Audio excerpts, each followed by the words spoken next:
नमस्कार मंडळी, आज आहे गुरुवार आणि माझा उपवास असल्यामुळे साबुदाणा खिचडी बनवायला घेता इथे माझ्या मुलाच्या हट्टामुळे मला साबुदाणे वडे बनवावे लागतात। तर इथे मग साबुदाणा वड्यामध्ये उकडलेला बटाटा, शेंगदाण्याचं कूट, हिरव्या मिरच्या बारीक चिरलेला व चवीपुरतं मीठ असं ॲड करून छान मिक्स करून घेतलं। इथे मी पॅनमध्ये शालो फ्राय करते, डीप फ्राय करत नाही। तर तेल थोडंसं मी टाकून ठेवलेलं आणि इथे चपटे गोलाकार असे वडे बनवून छान आपण ठेवू द्यायचे आहेत।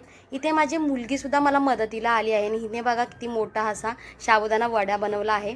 सो प्रत्येकाची हौस असते, जसं आपण लहान असताना आईला मदत करायला जायचो तसंच आता माझी मुलगी सुद्धा मला मदत करायला येते आणि खूप काम वाढवून जाते। तर मग हे असे वडे आपले तयार आहेत आणि हे दोन्ही बाजूनी छान खरपूस भाजून घ्यायचे आहेत व नंतर आपल्याला ते दहीसोबत खायला द्यायचे आहेत। हे तेलही राहत नाही व मुलांसाठी चांगलं आहे की आपण शालो फ्राय करतोय, डीप फ्राय नाही करत आहे। तर तुम्हाला ही रेसिपी कशी वाटली मला नक्की कमेंटमध्ये सांगा।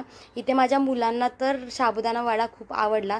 सो दोघांनीही उपवास माझा होता पण त्यांनी साबुदाणा वड्यावरती ताव मारल्यामुळे कधी फस्त झाले हे समजलंच नाही। तर तुम्हीसुद्धा ही रेसिपी नक्की ट्राय करा व माझ्या चॅनलला लाईक, शेअर अँड सबस्क्राईब करा। थँक्यू।